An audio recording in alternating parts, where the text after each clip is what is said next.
Jacob McAllister's hands trembled as he counted out $70 every cent he'd saved for 8 months. But he wasn't buying cattle anymore. He was buying children. 5 of them. The oldest barely 5. The youngest still in diapers, reaching up at him with blue eyes exactly like his dead daughter's. "Mama," the baby whispered. And something inside Jacob, something that had been dead for 2 years, cracked wide open. That moment in the blazing summer of 1879 didn't just save 5 lives. It destroyed one man's carefully built walls of grief. Stay with me until the end, and comment your city below, so I can see how far this story travels. Jacob McAllister hadn't spoken to God in 2 years. Not since he'd buried Eleanor and Rosie in the same week, their graves side by side under the old oak tree. But riding into Dusty Creek that July morning, he found himself muttering something that might have been prayer. "Just let me buy the bull and get out. That's all I'm asking." God apparently had other plans. Crawford's general store was packed, too packed for a Tuesday. Jacob pushed through the door, and the noise hit him like a wall.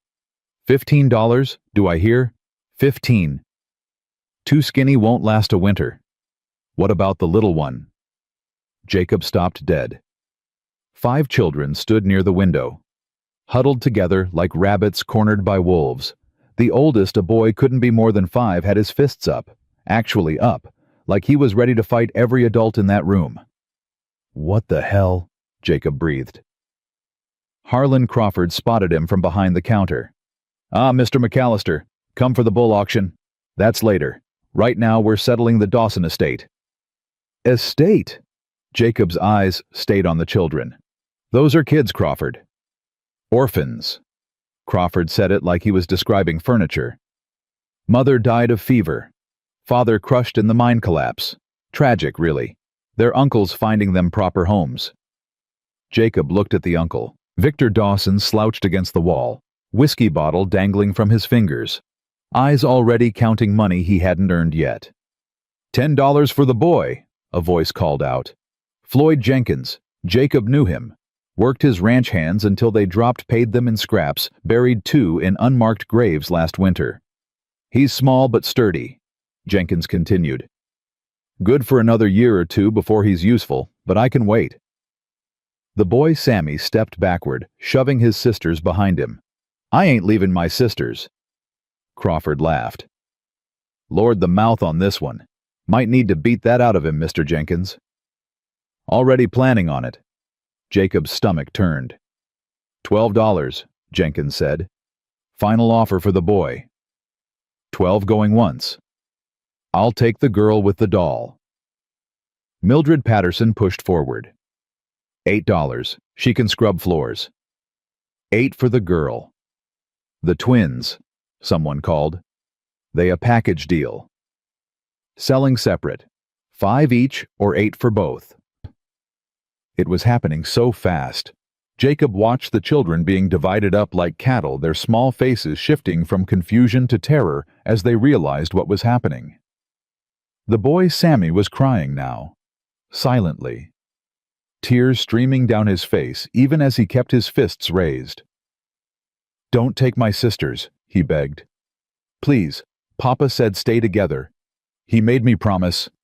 "Enough." Crawford waved his hand. "Someone gag the boy if he won't shut up."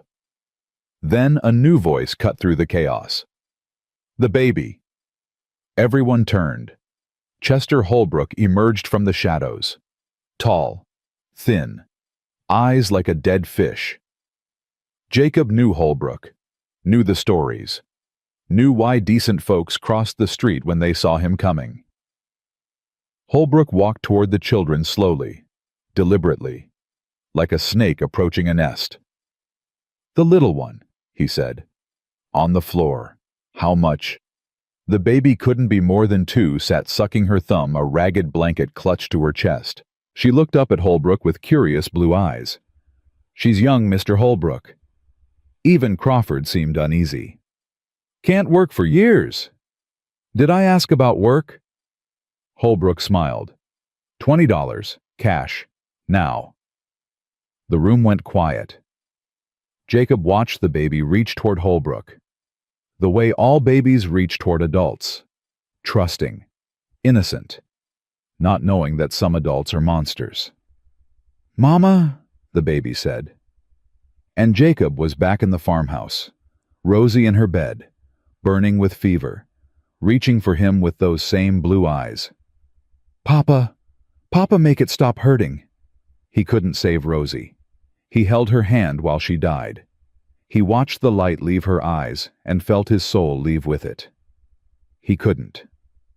He wouldn't. $50. The words exploded out of him. Every head in the room snapped toward Jacob. Crawford's mouth fell open. "I'm sorry, what? $50. Jacob strode forward, boots hammering the wooden floor. "For all 5. Together. Not separated." Holbrook's dead eyes narrowed. "The man's got no wife, no family. What's a bachelor want with 5 children?" "What do you want with a 2-year-old? Jacob shot back. Something flickered in Holbrook's face, something ugly. "60, Holbrook said. "For the baby alone." "70, all 5. Final offer." Jacob pulled out his wallet. 8 months of saving. Every penny for the breeding bull that was supposed to save his ranch. Gone. Just like that. He didn't care. Holbrook stepped closer. They were almost the same height, but Jacob had 40 pounds of muscle on him. "You're making a mistake, McAllister." "Wouldn't be my first." "I don't like being told no." "Then you're gonna hate me." Jacob's hand drifted toward his holster. "Because I'm telling you no. Right now. Walk away." The standoff lasted 5 seconds. 10. 15. Jacob didn't blink. Finally, Holbrook stepped back. "This ain't over," he whispered. "That baby will be mine. One way or another." He walked out. The door slammed hard enough to rattle the windows. Jacob exhaled slowly. "Well," Crawford's voice cracked. $70 for all 5 Dawson children, Mr. McAllister. We have a deal." Victor Dawson scrambled forward, hands shaking with greed. "Pay me. Pay me now." Jacob counted out the bills, slowly, one by one, letting Victor watch every dollar hit the counter. When the last bill landed, Jacob grabbed Victor's wrist and yanked him close. "Listen carefully," Jacob said quietly. "You come near these children again ever, and I'll bury you so deep even the devil won't find you. Understand?" Victor nodded frantically. "Get out of my sight." Victor Dawson ran, literally ran, out the door, down the street, and out of Dusty Creek, forever. Jacob turned to the children. They were still huddled together, still terrified. The boy Sammy had pushed his sisters behind him again, his small body shaking. Jacob walked toward them slowly, like approaching a wounded animal. He knelt down. "Hey," he said softly. "My name's Jacob. I ain't gonna hurt you." Sammy's jaw tightened. "That's what they all say." "I know, and I know you got no reason to trust me." Jacob kept his voice low, steady. "But I just spent every penny I had to keep you together. That's gotta count for something." "Why?" Sammy demanded. "Why do you care nobody cares about us?" Jacob looked at the baby. Grace, still sitting on the floor, still clutching her blanket, still watching him with those blue eyes. Rosie's eyes. "I had a daughter," Jacob said. His voice cracked. "Her name was Rosie. She died 2 years ago. Fever took her. Took my wife, too." Sammy's fists slowly lowered. "Your sister, the little one," she looked at me and said, "Mama." And I... Jacob swallowed hard. "I couldn't let her go to that man. I couldn't let any of you get separated. Not when I could stop it." Silence. Then the girl with the rag doll Lily stepped forward. "I'm sorry about your Rosie," she whispered. Jacob's eyes stung. "I'm sorry about your mama and papa. Are you gonna be our new papa?" The question hit Jacob like a bullet. I don't know," he admitted. "I don't know how to be anybody's papa anymore. But I got a house, I got food, I got a lady named Mama Lupe who makes the best tamales in Texas, And I got room for 5 kids who need a place to stay." Sammy studied him for a long moment. "If you hurt my sisters," the boy said slowly, "I'll kill you." "Fair enough. I mean it. I don't know how, but I will. I believe you." Jacob held out his hand. "We got a deal." Sammy looked at Jacob's hand, looked at his sisters, looked back at Jacob. Then he took it. "Deal," Sammy said. Jacob stood up. His knees popped. He was too old for this, too broken, too empty. But the baby Grace was reaching up at him again. "Up," she demanded. "Up, up." Jacob bent down and picked her up.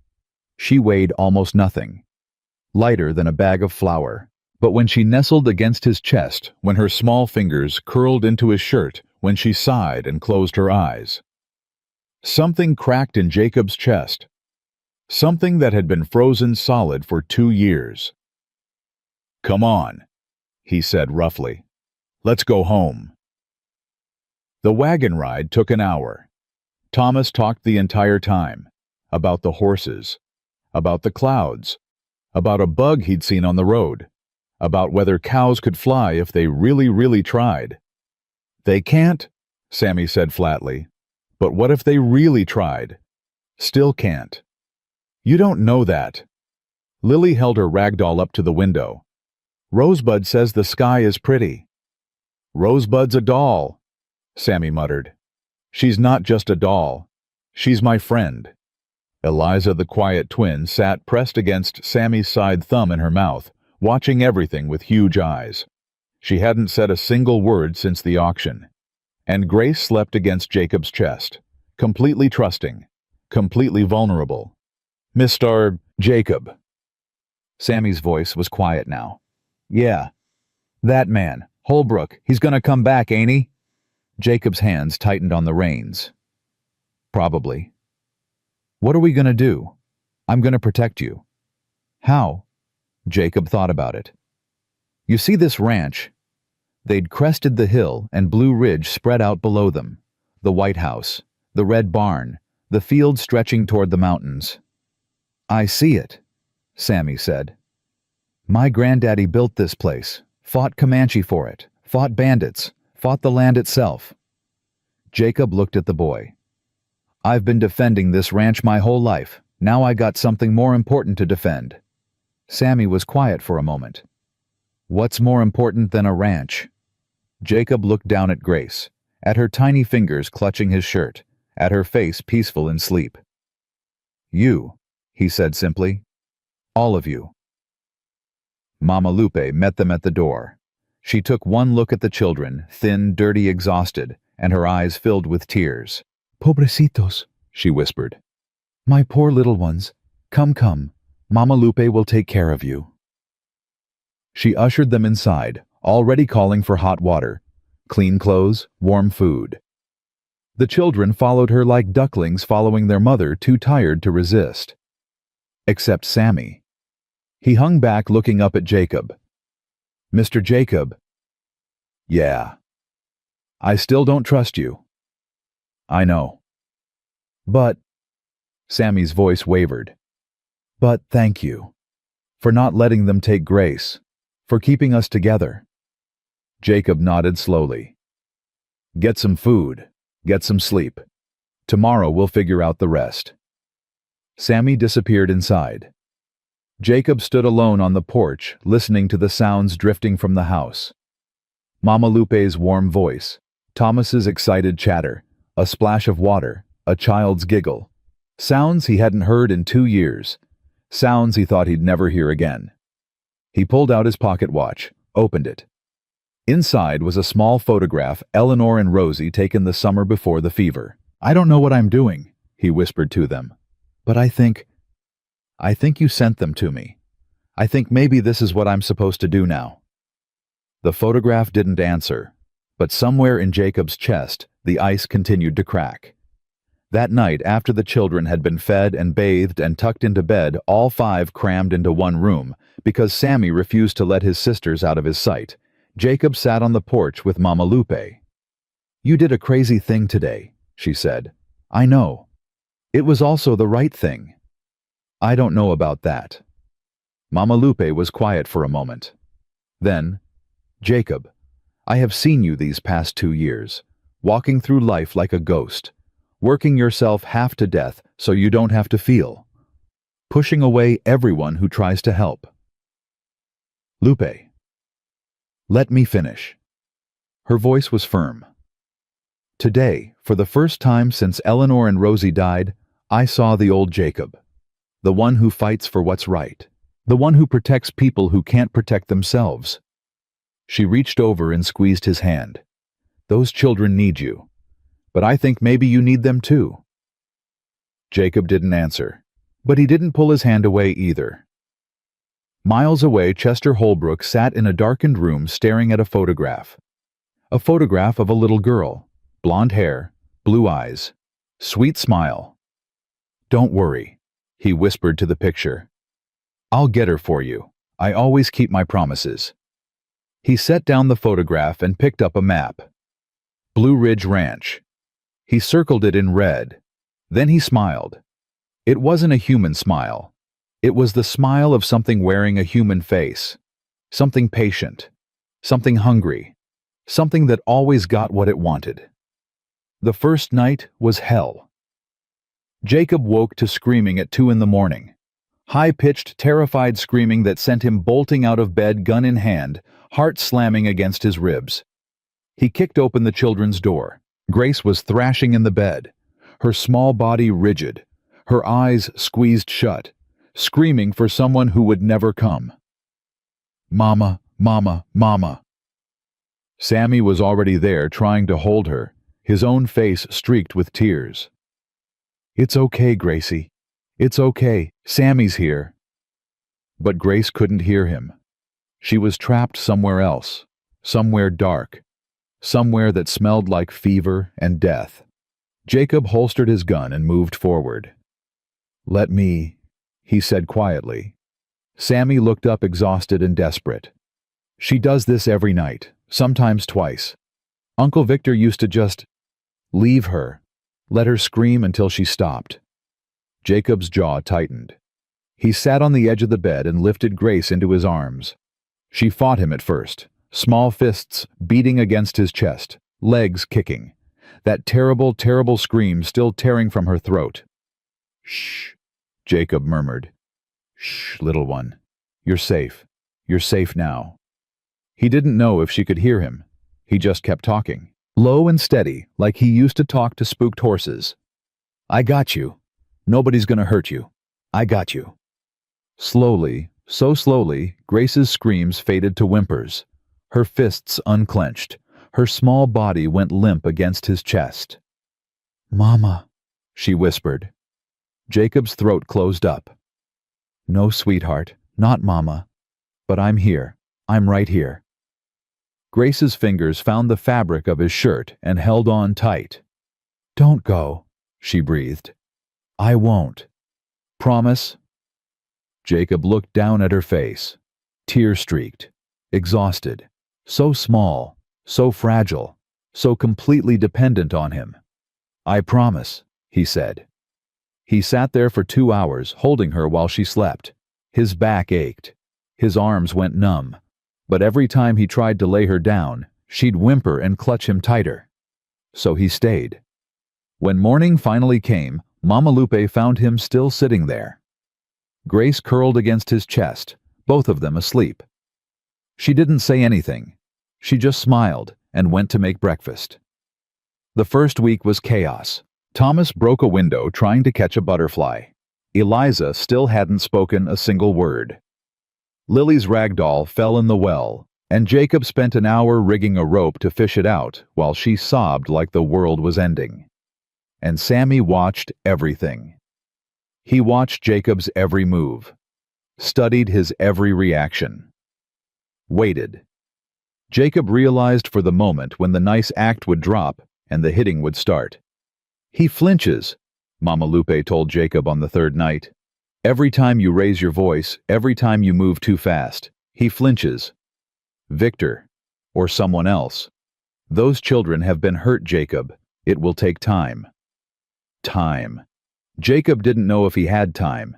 He didn't know if Holbrook would give him time. But he tried. He learned that Thomas needed to run every morning or he'd bounce off the walls all day. He learned that Eliza communicated through tugging sleeves and pointing. He learned that Lily talked to her ragdoll about things she couldn't say to people. And he learned that Grace wouldn't let him out of her sight. She followed him everywhere. To the barn, to the fields, to the outhouse where she'd wait outside clutching her blanket calling, "Papa, Papa, still there," every 30 seconds. The first time she called him Papa, Jacob almost dropped the bucket he was carrying. "What did you say?" Grace looked up at him with those blue eyes. "Papa? I'm not—" Jacob stopped, swallowed. "I'm not your papa, sweetheart." Grace's lower lip trembled. "No, Papa. I mean, God, he was terrible at this. I'm Jacob. Remember Mr. Jacob?" "Papa Jacob." Jacob stared at her, at this tiny human who'd decided with all the certainty of a 2-year-old that he belonged to her. "Yeah," he heard himself say. "Papa Jacob. I guess that works." Grace smiled. It was the first real smile he'd seen from her. Something in Jacob's chest cracked a little wider. On the 8th day, Holbrook made his move. Jacob was mending fence in the east pasture when Hank came riding up hard. "Boss riders coming up the main road, 3 of them. One's Holbrook." Jacob dropped his tools and ran for his horse. He made it back to the house just as Holbrook and 2 hired guns reined up in the yard. Mama Lupe stood on the porch, rolling pin in hand, blocking the door. "You get off this property," she spat. "You are not welcome here." Holbrook smiled that dead smile. Now, Senora. I'm just here to talk business with Mr. McAllister." "There's no business to talk." Jacob dismounted, putting himself between Holbrook and the house. "I told you in town. The children aren't for sale." "Everything's for sale, McAllister. Just depends on the price." Holbrook pulled out a leather pouch and tossed it on the ground. $200. For the baby. That's almost 3 times what you paid for all 5. "No." $300. "No." "I could make things very difficult for you." Holbrook's voice hardened. "That ranch of yours, awful lot of cattle. Awful lot of pasture. Awful lot of accidents waiting to happen." Jacob's hand moved to his holster. "Is that a threat?" "Just an observation." Holbrook's dead eyes flickered toward the house. "Pretty little ranch, pretty little children. Be a shame if something happened to any of them. Get off my land." "I'm a patient man, McAllister. I can wait." Holbrook gathered his reins. "But my patience has limits. One way or another, I get what I want. Always have. Always will." He turned his horse and rode away, his 2 men following. Jacob didn't move until they were out of sight. Then his legs went weak. He grabbed the fence post to steady himself. His hands were shaking. Not from fear he'd faced down worse than Chester Holbrook, but the threat hadn't been aimed at him. It had been aimed at the children. "Jacob," Mama Lupe's voice was tight. "What do we do?" "I don't know." He stared at the dust cloud disappearing down the road. "But I'm not giving them Grace. Not for any amount of money. Not ever. He will come back. I know. With more men. I know." Mama Lupe was quiet for a moment. Then, "You need help, mijo. You cannot fight this alone." She was right. Jacob knew she was right. But who could he ask? The sheriff was Holbrook's cousin. The other ranchers were scared of Holbrook's money and Holbrook's reputation. And Jacob had spent 2 years pushing away everyone who'd ever tried to be his friend. He was alone. Except he wasn't. "Papa Jacob." He turned. Grace stood in the doorway, Sammy holding her hand. Behind them, Lily and Thomas and Eliza crowded together, their faces pale with fear. "The bad man came back," Sammy said quietly. "Didn't he?" Jacob wanted to lie. To tell them everything was fine. Nothing to worry about. Go back inside and play. But Sammy was 5 years old and had already learned that adults lie. That promises mean nothing. That the people who should protect you are often the ones who hurt you most. Jacob wouldn't be another lying adult. "Yeah," he said. "The bad man came back. What does he want?" "He wants Grace." Sammy's grip on his sister's hand tightened. "He can't have her." "No, he can't." "So what are we going to do?" Jacob looked at this small boy, this 5-year-old who'd already faced more than most men faced in a lifetime. Who'd lost his parents, survived his uncle, protected his sisters against impossible odds. "We're gonna fight," Jacob said. "Together. That's what families do." Sammy stared at him for a long moment. "We're not your family," he said slowly. "We're just orphans you bought." "You're not orphans anymore." Jacob knelt down so he was eye level with Sammy. "And I didn't buy you. I bought your freedom. From Victor, from Crawford, from men like Holbrook who think children are property." "What's the difference?" "The difference is I don't own you. You don't owe me anything. You're not my servants or my workers or my possessions." Jacob's voice was rough. "You're my kids. If you want to be. If you'll have me." Sammy's lower lip trembled. Just for a second. Then he clamped down on it hard. "I don't trust you yet," he said. "I know. I might never trust you. That's okay." "But," Sammy's voice cracked, "but I want to. I want to trust somebody again. I'm so tired of being scared all the time." Jacob reached out slowly, giving Sammy time to pull away if he wanted to. Sammy didn't pull away. Jacob put his hand on the boy's shoulder. "You don't have to be scared anymore. Not here. Not with me. You promise." "I promise." Sammy looked at him for a long moment. Then so quietly, Jacob almost missed it. "Okay." It wasn't much. 1 word. 3 letters. But it was a start. That night, Jacob called a meeting. Mama Lupe, Hank is ranch foreman, the 3 other hands who lived on the property, and the children seated around the kitchen table with cups of warm milk. "Holbrook's going to come back," Jacob said flatly. "Probably with more men. Probably at night. He wants Grace, and he's not going to stop until he gets her or until we stop him." "What do you need from us?" Hank asked. "I need you to help me protect this family." Jacob looked around the room. "I know it's not what you signed up for. I know it's dangerous. If any of you want to leave, I understand. No hard feelings." Silence. Then Hank stood up. "Boss, I've been working this ranch for 6 years. You took me in when nobody else would hire a half-breed. Gave me fair wages, fair treatment, a place to belong." He looked at the children. "These kids deserve the same chance you gave me. I'm staying." One by one, the other hands nodded. "We're in," said Miguel. "Same," said old Pete. "Holbrook can go to hell," said young Danny, then immediately flushed. "Sorry, ma'am, I mean, he can go to hell," Mama Lupe agreed serenely.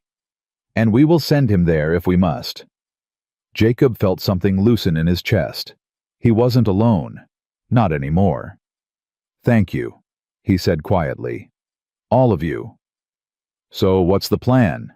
Hank asked. "We fortify. Post lookouts. Make sure no one approaches this house without us knowing." Jacob glanced at the children. "And we keep them close, always. Holbrook's not getting within 100 yards of any of them." "What about the sheriff?" Miguel asked. "Can't we?" "Sheriff Clayton is Holbrook's cousin. He won't help." "Then who?" "I know someone." The words came out before Jacob could stop them. "Someone who owes me a favor. Someone Holbrook can't buy or scare." "Who?" Jacob was quiet for a moment. He hadn't thought about Tom Whitman in years. Hadn't wanted to. Too many memories, too much pain. But Tom was a U.S. Marshal now. He had authority that went beyond county lines, beyond local corruption. And he owed Jacob his life. "An old friend," Jacob said finally. "I'll ride to Austin tomorrow. Send a telegram. And if he doesn't come, then we fight alone." Jacob looked around the table at his small, ragged army. A Mexican housekeeper, a half-Cherokee foreman, 3 ranch hands who'd never fired a gun in anger, and 5 children, the oldest barely 5. Against Holbrook and his money. Against the law that said children were property. Against a system built to crush people like them.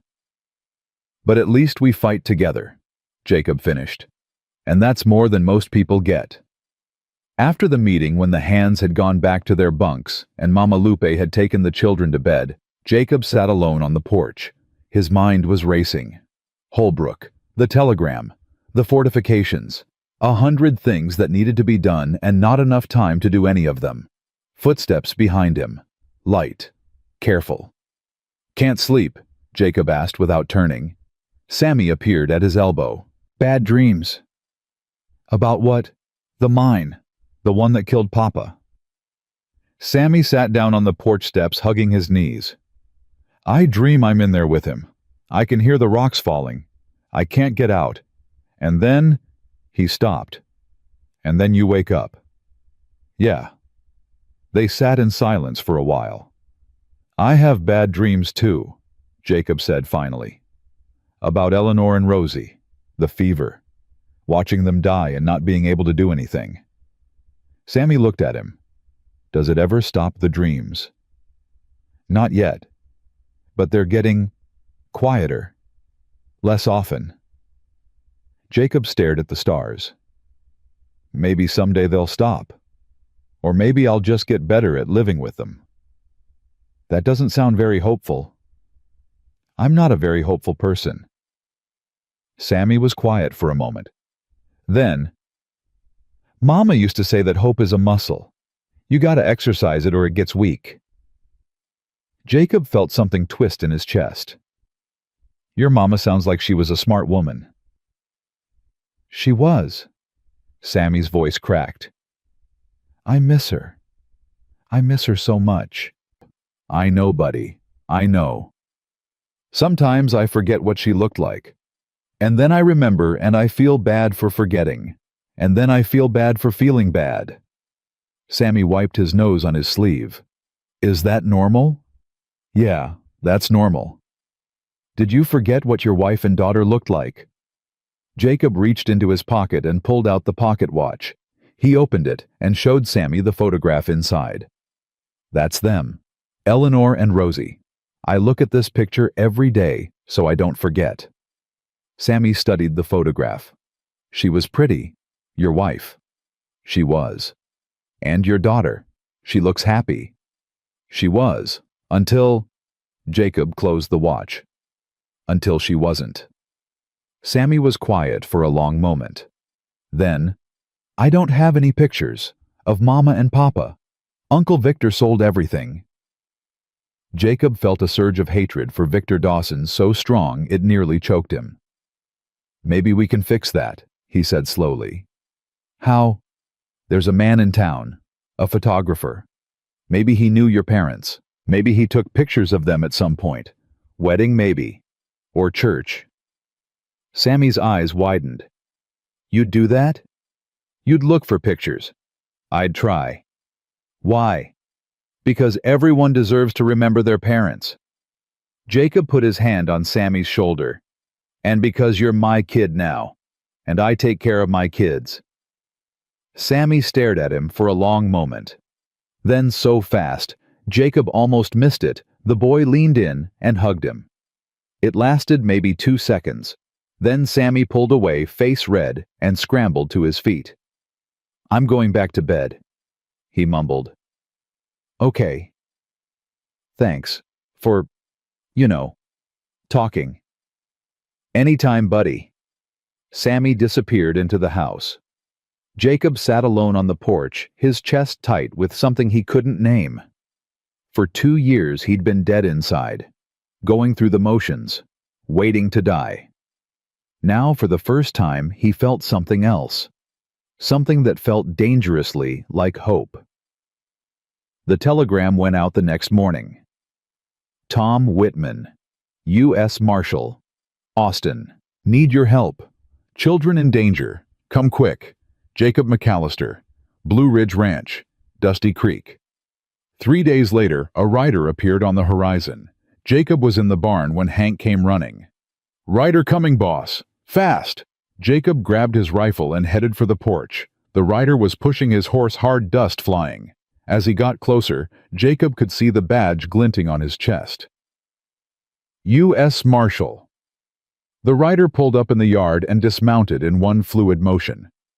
"Well, well." Tom Whitman pushed back his hat and grinned. "Jacob McAllister. You look like hell." "Tom." Jacob set down his rifle. "You came. You said children in danger. What kind of man would I be if I ignored that?" Tom's grin faded. "Besides, I owe you. Never forgot that night in Comanche territory. You carried me 6 miles with 2 arrows in your back." "1 arrow? And it was only 4 miles. Whatever helps you sleep at night." Tom looked around the ranch. "So, tell me everything." Jacob told him. The auction, the children, Holbrook, the threats. When he finished, Tom's face was hard. "Chester Holbrook, I know that name. He's wanted in 3 territories for things I can't even say out loud." Tom's hand moved to his gun. "Things involving children." Jacob's blood ran cold. "What kind of things?" "The kind that get men hanged, or worse." Tom met his eyes. "Jacob, you didn't just save those kids from being separated. You saved them from a monster, and monsters don't give up. They just wait." "So what do? "We set a trap." Tom's eyes glinted. "Holbrook wants that baby bad enough to threaten you. He'll come for her eventually. When he does, I'll be waiting, with a warrant and a rope. And if he doesn't come, if he just waits, then we make him impatient." Tom smiled. It wasn't a nice smile. "Men like Holbrook have secrets, Jacob. Dark ones. Give me a few days. I'll find something we can use." For the first time in weeks, Jacob felt something like hope. "Thank you, Tom." "Don't thank me yet." Tom looked toward the house where 5 small faces were pressed against the window watching. "Introduce me to these kids of yours. I want to meet the people we're fighting for." Jacob led him inside. The children were gathered around Mama Lupe, clearly terrified of the stranger with the badge. "Kids," Jacob said, "this is Marshal Tom Whitman. He's an old friend of mine. He's here to help us." Sammy stepped forward, putting himself between Tom and his sisters. "How do we know he's not working for the bad man?" Tom knelt down so he was eye level with Sammy. "That's a smart question. Shows you've got good instincts." He pulled something from his pocket, a worn leather wallet. Inside was a photograph of a woman and 2 boys. "This is my wife Sarah, and my sons James and William. They're about your age." Sammy studied the photograph. "They look happy." "They are. Because I keep them safe. Just like your Papa Jacob keeps you safe." Tom put the photograph away. "I'm not here to hurt you, son. I'm here because there are bad men in this world who prey on children, and it's my job to stop them. You promise?" Tom held out his hand. "Marshal's oath." Sammy looked at the hand for a long moment. Then slowly he shook it. "Okay," Sammy said. "But I'm watching you." Tom grinned. "I wouldn't expect anything less." That night, Tom sat with Jacob on the porch, whiskey in hand. "Those kids have been through hell," Tom said quietly. "I know. The little one, Grace, she's got night terrors. Every night, sometimes twice. And the oldest, Sammy, he's carrying a weight no 5-year-old should carry. I know." Tom was quiet for a moment. "You're doing a good thing, Jacob, taking them in. After everything you lost." He shook his head. "Most men would have broken. You're building something new." "I don't know what I'm building. I don't know what I'm doing. Half the time I think I'm going to ruin these kids worse than they were already ruined." "That's parenting." Tom laughed quietly. "Nobody knows what they're doing, We're all just making it up as we go along, hoping we don't screw up too badly. What if I screw up badly? Then you apologize, learn and do better. Tom took a sip of whiskey. Jacob, those kids don't need a perfect father. They just need one who shows up, one who tries, one who doesn't abandon them when things get hard. Jacob stared at his own glass. What if I'm not capable of that? What if I'm too broken? You carried me 6 miles through Comanche territory with arrows in your back. 1 arrow. My point is, you don't quit. Ever. That's the only qualification for fatherhood that matters. Tom stood up. Get some sleep. Tomorrow we start planning how to take down Holbrook. He went inside, leaving Jacob alone with the stars. Jacob thought about what Tom had said, about showing up, about trying, about not quitting. He thought about Sammy's hugs, brief and embarrassed but real, about Grace calling him Papa, about Lily telling her ragdoll that Mr. Jacob was one of the good ones. He thought about Eleanor and what she would say if she could see him now. You're doing good, my love. That's what she would say. He knew it in his bones. Keep going. Jacob raised his glass to the sky. I'm trying, Eleanor, he whispered. I'm really trying. Somewhere in the night, a coyote howled. And in Dusty Creek, Chester Holbrook sat in his darkened room, staring at a map of Blue Ridge Ranch, making plans of his own. The storm was coming.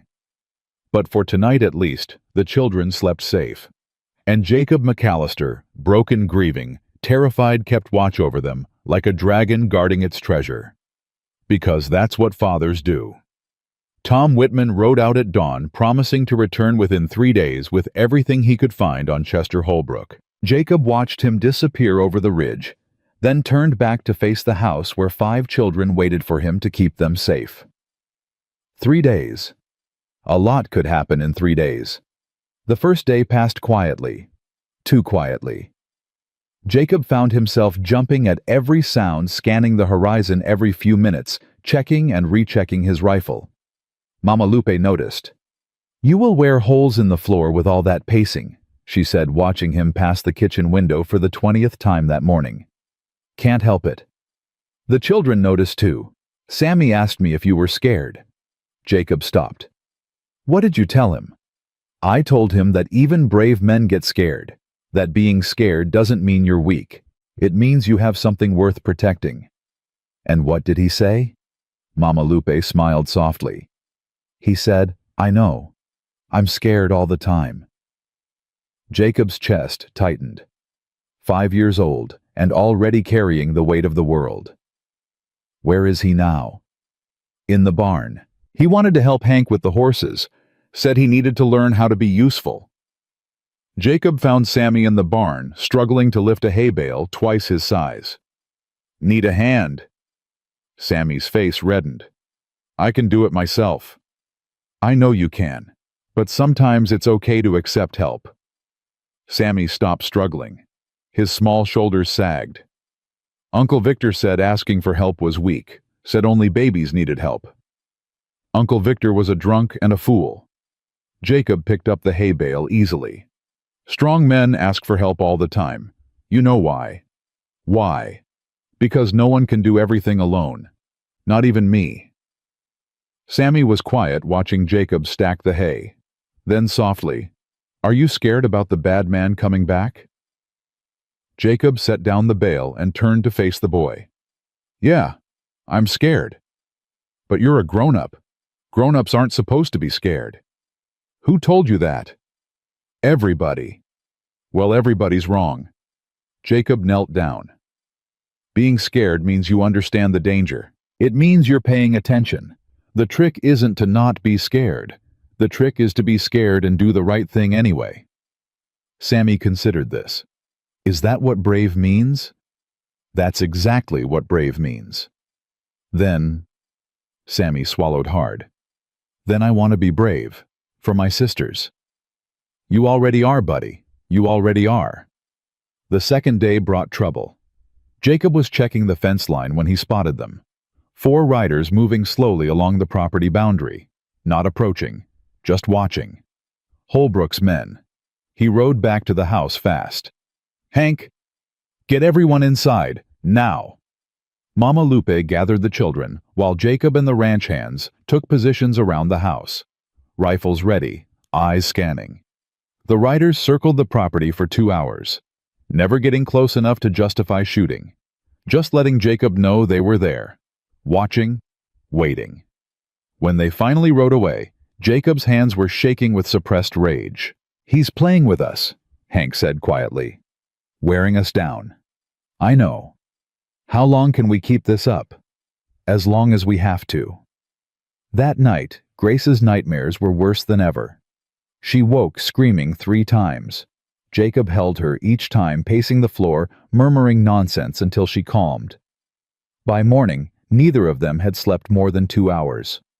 Lily found them in the kitchen, Grace dozing against Jacob's chest. Jacob barely able to keep his eyes open. "Papa? Jacob looks tired," Lily announced to Rosebud. "Rosebud thinks he should take a nap." "Papa Jacob's fine," Jacob mumbled. "Rosebud says you're lying. Rosebud's pretty smart for a rag doll." Lily climbed onto the chair next to him. "Papa Jacob." "Yeah, sweetheart." "Are the bad men going to take Gracie away?" Jacob looked down at Grace, still sleeping, her small fingers clutching his shirt. "No," he said firmly. "Nobody's taking anybody away. Not ever." "Promise?" "Promise." Rosebud says promises get broken sometimes. "Not this one." Jacob met Lily's eyes. "This is a forever promise, the kind that can't break." Lily studied him for a long moment. Then she nodded solemnly and held out her rag doll. "Rosebud wants to give you a hug, for good luck." Jacob leaned forward and let Lily press the rag doll against his cheek.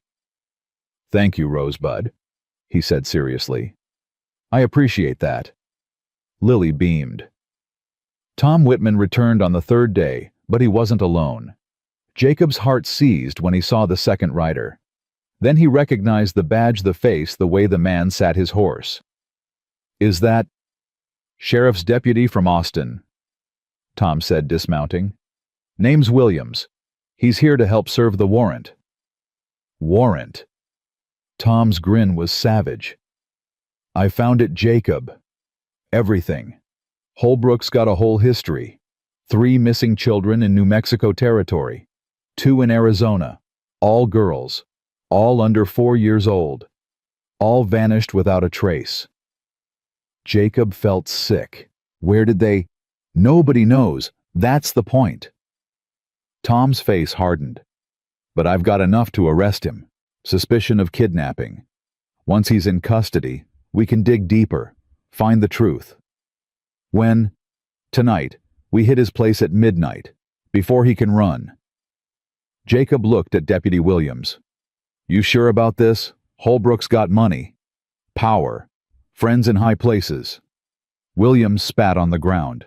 "I've got a daughter. She's 3 years old. Men like Holbrook." His voice shook with barely controlled rage.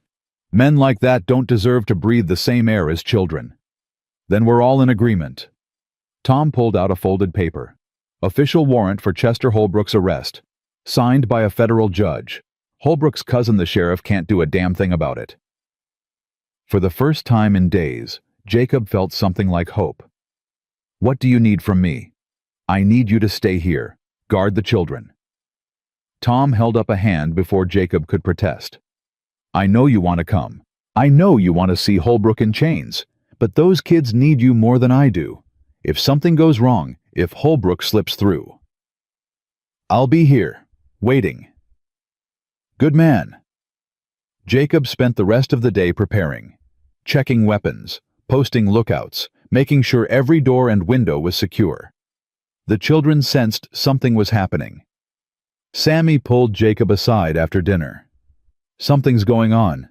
You're acting different. The marshal's going to arrest the bad man tonight. By tomorrow, it'll all be over. For real. For real." Sammy's eyes widened. "And then we'll be safe forever. That's the plan?" For a moment, Sammy's tough facade cracked. He looked like what he was, a frightened 5-year-old who'd lost everything and desperately wanted to believe that something good could finally happen. "Can I stay up until you know it's over? You need your sleep, buddy. Please. I won't be able to sleep anyway. I'll just lie there worrying." Jacob hesitated, then nodded. "Okay, but you stay in the house, no matter what happens. I promise." Tom and Williams rode out at 11.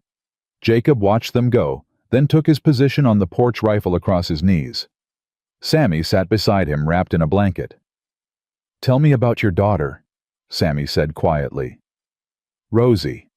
What was she like?" Jacob was quiet for a moment. She was sunshine. That's the only way I can describe her. Everything she did, everything she said, it just made the world brighter." "What was her favorite thing?" "Horses. She loved horses. Used to beg me every day to let her ride." "Did you?" "Yeah. Put her on the gentlest mare we had and walked her around the paddock. She'd laugh and laugh like it was the greatest adventure in the world." Sammy was quiet for a moment. "Lily loves horses, too. She talks to them. They seem to listen." "I've noticed. Maybe you could teach her to ride like you taught Rosie." Jacob's throat tightened. "Maybe I could?" "She'd like that. She talks about you a lot. Tells Rosebud that you're the kindest man she's ever met." "I'm not kind. I'm just—" "You are." Sammy's voice was firm. "You didn't have to buy us. You didn't have to take care of us. You didn't have to stay up all night when Gracie has nightmares. But you did. That's what kindness is." Jacob didn't know what to say. They sat in silence after that, watching the darkness, waiting. Midnight came and went. 1 o'clock. 2. At 3, Jacob heard horses approaching. He raised his rifle, heart pounding. "Who's there?" "It's me." Tom's voice tight with anger. "Lower the weapon." Tom rode into the lamplight, and Jacob's heart sank. His face was bruised. His shirt was torn. Deputy Williams wasn't with him. "What happened?" "Holbrook was tipped off. Someone warned him." Tom dismounted, stiffly wincing. "His place was empty when we got there, but his men were waiting. Ambushed us on the way back. Williams, alive. I sent him back to Austin for reinforcements, but Jacob—" Tom grabbed his arm. "Holbrook's gone. He slipped through our fingers." Jacob's blood ran cold. "Where?" "I don't know. Could be anywhere." Tom's eyes were haunted. "But Jacob, before I lost consciousness, I heard one of his men say something. About finishing the job. About getting what they came for. The children. Get them out. Now. Take them somewhere safe. I'll hold the ranch, make it look like you're still here. Buy you time." "Where am I supposed to go?" "The old Miller cabin. Up in the hills. Nobody knows about it anymore. You can hide there until we find Holbrook." Jacob was already moving toward the house. "How long?" "I don't know. Days. Maybe weeks." Tom grabbed his shoulder. "Jacob, I'm sorry. I thought I had him. I thought—" "It's not your fault." Jacob's jaw tightened. "But I need to move. Now." Waking the children was chaos. Thomas started crying, not understanding what was happening. Eliza clung to Sammy, her thumb jammed in her mouth. Lily held Rosebud so tight the ragdoll's seams started to pop. And Grace just looked at Jacob with those trusting blue eyes. "Papa, where are we going?" "On an adventure, sweetheart. A camping adventure." "Fun." Jacob forced a smile. "The most fun." Mama Lupe packed food while Jacob loaded the wagon. Blankets, water, ammunition, everything they might need. "You should come with us," Jacob told her. "No." Her voice was firm. "I stay here. Make it look normal. If Holbrook's men are watching, they need to think you are still here." "Lupe." "Don't argue, mijo." She pressed a small wooden cross into his hand. "This belonged to my mother. It kept me safe through war, through famine, through losing everyone I loved. Now it will keep those children safe." Jacob's eyes stung. "Thank you. For everything. Go. Protect your family." Jacob drove the wagon out the back way through the fields, keeping to the shadows. The children huddled together in the wagon bed, too scared to talk. Except Sammy. Sammy sat beside Jacob on the driver's seat, scanning the darkness. "You should be in back with your sisters." "I'm the oldest. I need to watch for danger." Jacob didn't have the heart to argue. They traveled for 2 hours, climbing into the hills, following trails Jacob hadn't used in years. Finally, just as dawn began to pink the eastern sky, they reached the Miller cabin. It was small, dusty, abandoned for a decade at least, but it was hidden. "Everyone inside," Jacob said, "quick and quiet." The children scrambled out of the wagon. Jacob carried Grace, who'd fallen asleep during the journey. Inside the cabin was dark and musty, but solid. One door, one window, easy to defend. Jacob laid Grace on a pile of blankets in the corner, then turned to the others. "Listen to me. We're going to stay here for a while, like camping. But this is serious camping, okay? No loud noises. No going outside without me. No fires during the day." "Why?" Thomas asked, his voice wobbly. "Why we hiding?" "Because the bad man is looking for us, and we need to stay hidden until the marshal catches him."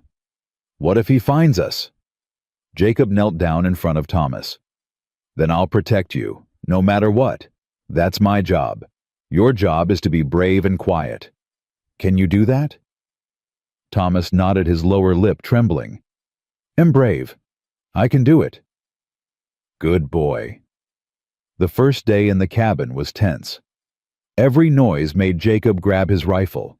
Every bird, every rustle, every creak of the old wood. The children tried to be quiet, but they were children. Thomas couldn't sit still. Lily kept asking when they could go home. Eliza had started sucking her thumb again, something she hadn't done since the first week at Blue Ridge. And Grace kept asking for Mama Lupe's cookies. "Mama Lupe's not here, sweetheart." "Where Mama Upe?" "She's keeping our house safe. She'll come later." "Want Mama Upe?" "I know, baby, I know." That night, Jacob sat by the window with his rifle while the children slept. Sammy appeared beside him, blanket wrapped around his shoulders. "You should sleep," Jacob said quietly. "Can't." Sammy sat down. "Keep thinking about what happens if he finds us." "He won't find us." "But what if he does?" Jacob was quiet for a moment. Then he reached into his pocket and pulled out his pocket watch. He opened it, showed Sammy the photograph inside. "You know what I told Eleanor?" "On our wedding day." Sammy shook his head. "I told her I'd protect her until my last breath, that nothing in this world would hurt her as long as I was alive." Jacob's voice roughened. "I failed. The fever came and I couldn't protect her, couldn't protect Rosie. I was helpless. So, why are you telling me this?" "Because I made the same promise to you kids, and I know you're wondering if I can keep it." Jacob closed the watch. "I don't know if I can, Sammy. I'm not going to lie to you. Bad things happen sometimes, even when we do everything right." Sammy's face fell. "But here's what I do know," Jacob continued. "I'm not helpless anymore. I've got guns. I've got training. I've got friends who are looking for Holbrook right now. And I've got something I didn't have before." "What?" "Something worth fighting for." Jacob put his hand on Sammy's shoulder. Your sisters. You're my reason now. And a man with a reason is a dangerous thing." Sammy was quiet for a long moment. "Papa Jacob." "Yeah." "I'm glad you bought us. Even if bad things happen, I'm glad." Jacob's throat tightened. "Me too, buddy. Me too." The second night they came. Jacob heard them before he saw them. Horses moving slow through the trees. The creak of leather. The jingle of spurs. He woke Sammy with a hand over his mouth. "Don't make a sound. Get your sisters in the corner. Cover them with blankets. Stay down no matter what happens." Sammy's eyes were huge with terror, but he nodded. Jacob moved to the window. His rifle was already loaded. His pistol was holstered at his hip. 3 riders emerged from the darkness. Not Holbrook. Jacob could see that, even in the moonlight. Just his men. Scouts, probably. Looking for the cabin. They were 50 feet away. 40. 30. Jacob's finger tightened on the trigger. 1 shot. He could take 1 before they knew what happened. Maybe 2 if he was fast. But there were 3 of them. And 5 children behind him who needed him alive. The riders stopped. Jacob held his breath.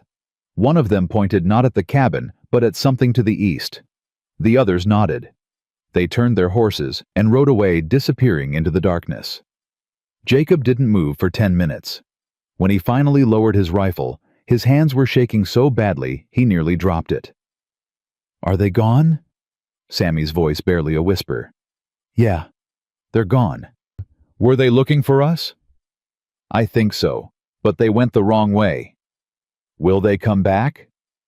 Jacob looked at the 5 small faces huddled in the corner. Grace was still asleep, miraculously. Thomas was crying silently. Lily clutched Rosebud like her life depended on it. Eliza had her thumb in her mouth, her eyes squeezed shut. And Sammy. Sammy was trying so hard to be brave that it broke Jacob's heart.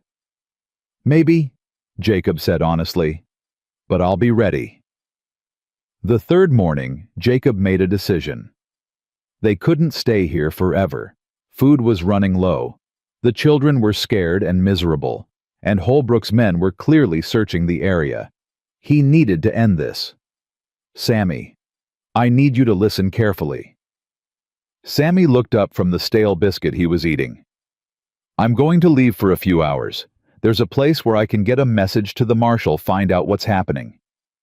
"You're leaving us alone." "Just for a few hours. You're in charge while I'm gone." Sammy's face went white. "I can't. What if they come? I can't protect." "Hey." Jacob gripped his shoulders. "Look at me. You've been protecting your sisters since the day your parents died. You stood up to a room full of adults at that auction. You're the bravest kid I've ever known. But I'm not asking you to fight Sammy. I'm asking you to hide. Keep everyone quiet. Stay away from the windows.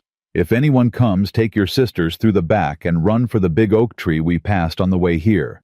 Hide in the hollow until I come find you." "How will you find us?"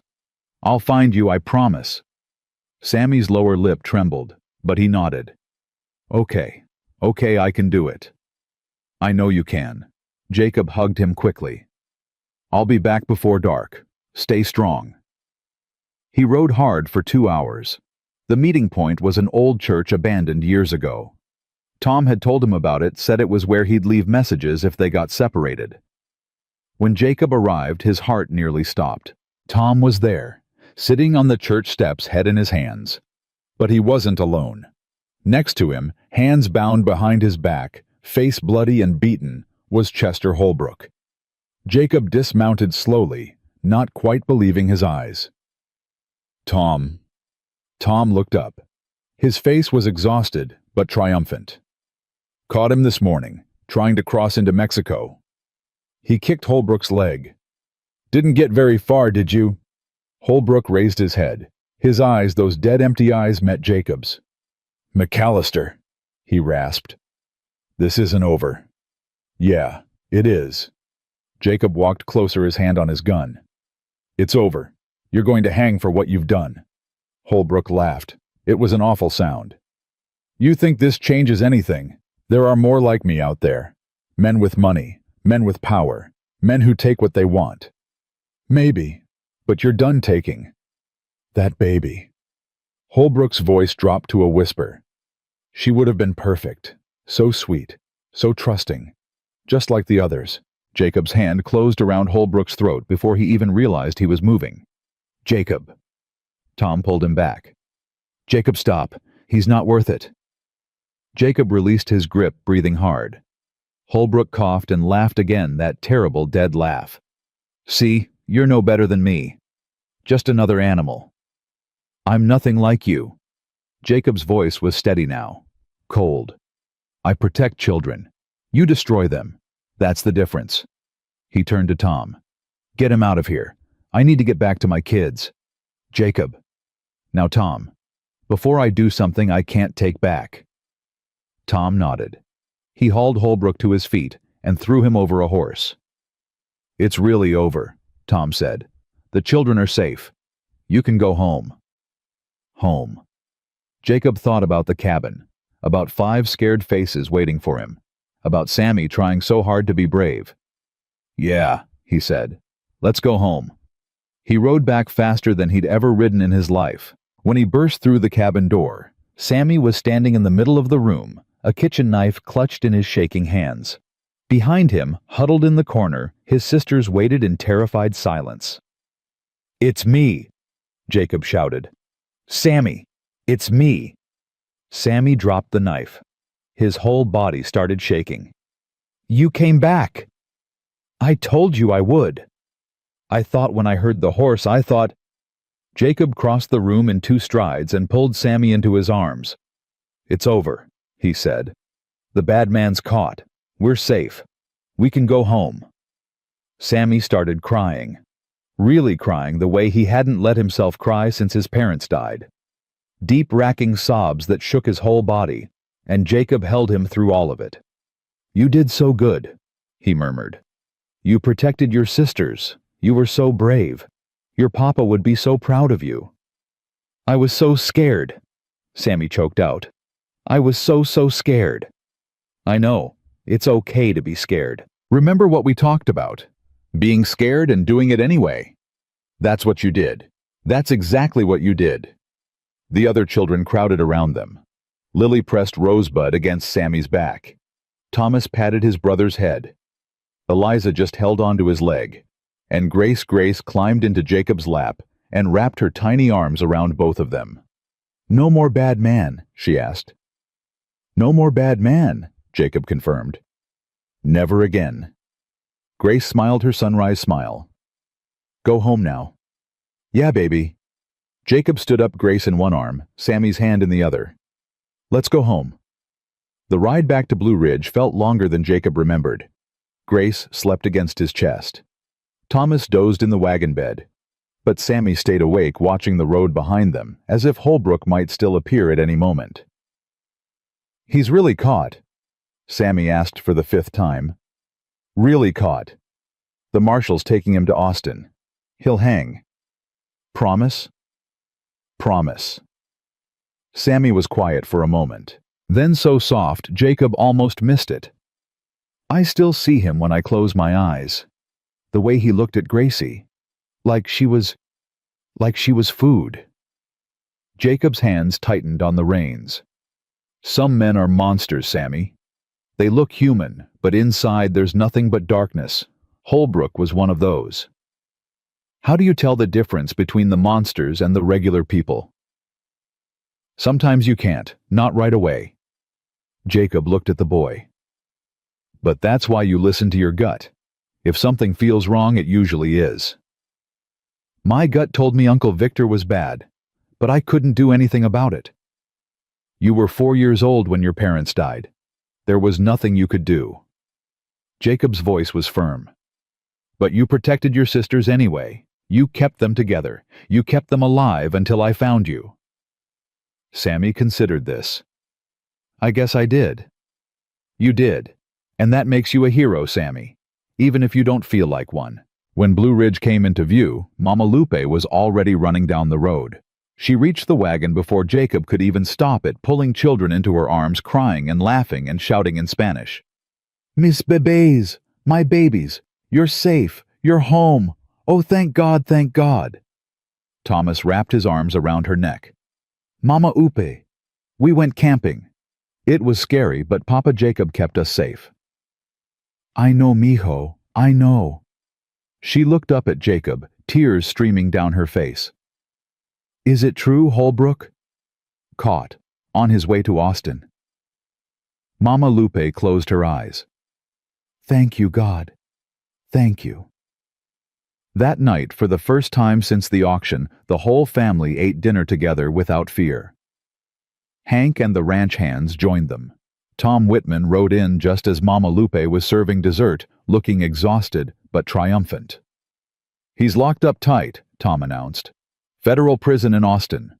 Trial's set for next month, but it's just a formality. We've got enough evidence to hang him 10 times over." "The other children?" Jacob asked quietly. "The ones who disappeared." Tom's face darkened. "We're still looking. Holbrook won't talk. But we found things at his place, things that make it clear what happened to them." He glanced at the children who were busy fighting over the last piece of flan. "I'll tell you later, not in front of—" "No need." Jacob understood. Some horrors were too dark for words. As long as he can't hurt anyone else. He can't. Ever again. After dinner, Jacob found himself on the porch watching the stars. The chair beside him creaked. Sammy sat down wrapped in the blanket that had become his constant companion.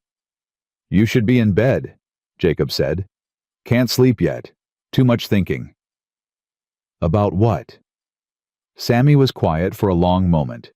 Then, "What happens now?" "What do you mean?" "The bad man's caught. We're safe." Sammy picked at a thread on his blanket. "So, do we have to leave go somewhere else?" Jacob turned to look at him. "Why would you have to leave?" "Because you only bought us to save us from Holbrook. Now he's gone, so maybe you don't need us anymore." The words hit Jacob like a physical blow. "Sammy, look at me." The boy reluctantly met his eyes. "I didn't buy you to save you from Holbrook. I bought you because when I saw you on that auction block, something inside me broke. I looked at Grace and saw my Rosie. I looked at you and saw myself at your age trying to protect my family from things I couldn't control. But, let me finish." Jacob's voice was rough. "I didn't know what I was doing when I bought you. I just knew I couldn't walk away.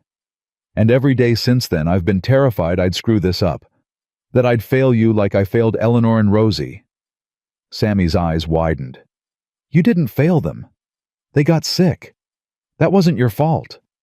"I know, but it felt like my fault. It still does some days." Jacob reached out and squeezed Sammy's shoulder. "The point is, you're not going anywhere. This is your home. You're my kids. Not because I bought you, but because I chose you. And you chose me." "I didn't choose you," Sammy said quietly. "I didn't have a choice." "You do now." Jacob's voice was steady. "If you want to leave, I'll help you find another family. A better one, maybe, with a mother and a father who know what they're doing." Sammy was quiet for a long time. "Do you want us to leave?" "No." The word came out fast, almost desperate. "No, I don't want you to leave. I want you to stay. I want to watch you grow up. I want to teach you to ride and rope and shoot. I want to see Lily become the horsewoman she's meant to be. I want to hear Thomas's ridiculous questions for the rest of my life. I want to figure out what Eliza's thinking behind those big quiet eyes. And I want—" His voice cracked. "I want to hear Grace call me Papa until I'm old and gray." Sammy stared at him. "You mean that—" "Every word. Even though we're not your real kids, even though we're just orphans you bought at an auction. You're not just anything." Jacob's voice was fierce. "You're Sammy Dawson, the bravest kid I've ever met. And your sisters are the strongest, sweetest, most stubborn bunch of little girls in all of Texas. I don't care how you came to me. I only care that you're here." Sammy's lower lip trembled. He bit down on it hard. I don't know how to be part of a family anymore. I forgot." "That's okay. I forgot too." Jacob held out his hand. "We can learn together." Sammy looked at the hand, then at Jacob's face, then back at the hand. Slowly he reached out and took it. "Okay," he whispered. "Okay, I'll stay." "Good." Jacob pulled him into a hug. "Because I wasn't really giving you a choice." Sammy laughed. It was a small sound, rusty with disuse, but real. It was the first time Jacob had heard him laugh. The weeks that followed were the closest thing to peace Jacob had felt in years. Holbrook's trial came and went. Guilty on all counts. The hanging was set for September. Jacob didn't attend. He had better things to do, like teaching Lily to ride. She took to it like she was born in the saddle, which maybe she was. Within a month, she was trotting around the paddock on Old Cinnamon, her face split wide with joy. "Look, Papa Jacob, I'm flying." "You're riding, sweetheart. Flying comes later." Rosebud wants to learn too. Rosebud's a doll. Dolls don't ride horses. "She's not just a doll. She's my friend," Jacob sighed. "Fine. We'll find a way to strap Rosebud to the saddle." "Thank you, Papa Jacob. Rosebud says thank you too." Thomas, meanwhile, had become Hank's shadow. He followed the ranch foreman everywhere, asking questions non-stop. Why do cows moo? Because they're cows. But why? Because God made them that way. But why did God make them that way? Ask your papa. Thomas ran to Jacob. "Papa Jacob, why did God make cows moo?" "Because he has a sense of humor." Jacob ruffled the boy's hair. "Now go help Mama Lupe with the chickens." "But I already helped with the chickens." "Then help again. Chickens need a lot of helping." Thomas ran off and Jacob caught Hank's eye. "Thanks for sending him my way." Hank grinned. "He asked me 73 questions before breakfast. 73. I counted." "He's curious." "He's exhausting." "That too." Eliza remained a mystery. She still hadn't spoken a word. Not one. She communicated through gestures, through tugging sleeves, through pointing. The doctor in town said there was nothing physically wrong with her. She just didn't talk. Jacob didn't push. He remembered what Mama Lupe had said about the children being hurt. Whatever had happened to Eliza, she would tell him when she was ready. If she was ever ready. In the meantime, he made sure she knew she was loved. He included her in everything. Asked her opinions even though she could only answer with nods or headshakes. Carried her on his shoulders when she got tired. Read her stories at bedtime even though she never responded. "You don't have to talk," he told her one night. "Not until you're ready. But I want you to know that when you are ready, I'll be listening." Eliza looked at him with those big, solemn eyes. Then she leaned forward and kissed his cheek. It was the first time she'd initiated contact with anyone besides her siblings. Jacob had to leave the room so she wouldn't see him cry. And Grace thrived.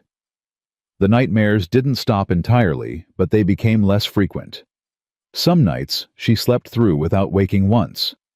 Those mornings, she'd bounce out of bed like a rubber ball, chattering about dreams she'd had, demanding pancakes, insisting that Papa Jacob carry her everywhere, because walking was too tired. "You can't be too tired to walk," Jacob said one morning, Grace wrapped around his leg like a barnacle. "You just woke up." "Too tired." "You're not too tired, you're too lazy." "What's lazy?" "It's when you make other people do things you could do yourself." Grace considered this. "I like lazy." "Of course you do." She beamed up at him. "Papa Jacob lazy too." "Papa Jacob is the opposite of lazy. Papa Jacob works from sunup to sundown." "Why?" "Because someone has to pay for all those pancakes you eat." "I eat the pancakes." "That's not helping, that's eating." "Eating is helping. Mama Oop says so." Jacob looked at Mama Lupe, who was hiding a smile behind her coffee cup. "You're spoiling her." "Someone has to. You are too grumpy." "I'm not grumpy." "You are very grumpy. Like old bear with thorn and paw." Grace giggled. "Papa Bear. Grumpy. Papa Bear." Jacob sighed. But he was smiling. Then came the day that changed everything. It started normally enough. Jacob was fixing fence in the south pasture when Sammy came running. "Papa Jacob, there's a lady at the house." "What lady?" "I don't know. She's got a fancy dress and a fancy carriage, and she says she needs to talk to you."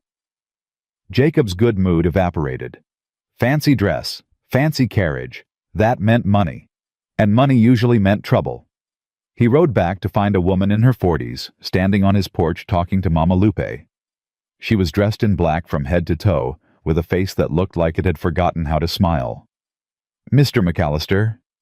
The woman turned as he dismounted. "My name is Margaret Whitfield. I'm the children's aunt." Jacob felt his blood turn to ice. "Aunt?" "Their mother Martha was my sister. I've been looking for the children since I heard about her death." Her eyes swept over the ranch with obvious disapproval. "I've come to take them home." "This is their home. This is a cattle ranch in the middle of nowhere. They deserve better. They have everything they need here. They need a proper family, a proper education, a proper future." Margaret's voice hardened. "I'm their blood relative, Mr. McAllister. I have legal rights to these children. You're just a stranger who bought them at auction." Jacob's hands clenched into fists.